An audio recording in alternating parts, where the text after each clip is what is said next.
मैंने बस एक बटन दबाया और अगले 5 मिनट में मेरा ही कोई और मेरे कमरे में आ गया। रात के तकरीबन 2:41 हो रहे थे। नेहा अपने फ़ोन पर स्क्रॉल कर रही थी। अचानक उसके फ़ोन पर एक नया नोटिफिकेशन आया, new feature activated mirror you. Neha चौंक गई। उसने सोचा मैंने तो कोई अपडेट नहीं किया था। उसने नोटिफिकेशन पर क्लिक किया। स्क्रीन पर सिर्फ एक ब्लैक स्क्रीन खुली और नीचे लिखा था allow access to your real self.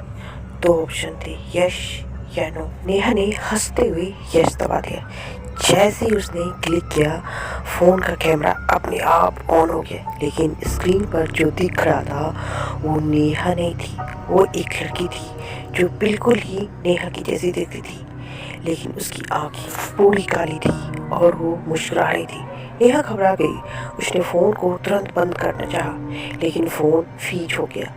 फिर स्क्रीन पर टेक्स्ट आया, सिंक्रोनाइज स्टार्टेड 3%। नेहा ने डर के मारे फ़ोन दूर फेंक दिया, लेकिन तभी उसे अपने कमरे के कोने में हल्की सी आवाज़ सुनाई दी, अब मैं आ गई हूँ। नेहा ने धीरे धीरे उस तरफ देखा। कमरे का कोना जहाँ हमेशा अंधेरा रहता था, वहाँ कोई खड़ा था।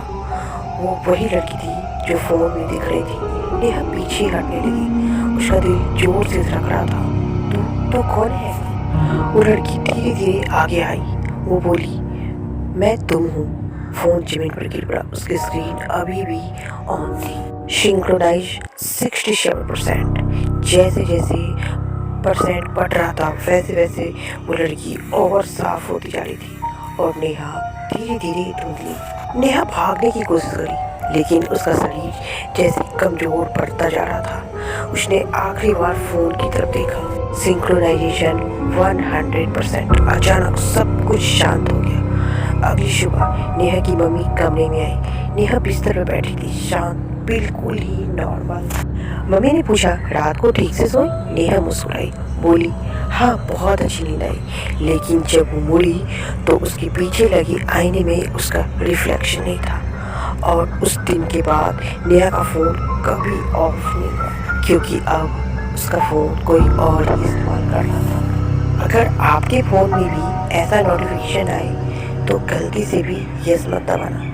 ऐसे आप बताओ कि आप क्या करते, यस दबाते या नो? हमें कमेंट्स में ज़रूर बताना और हमारी वीडियो को लाइक, शेयर और सब्सक्राइब करना मत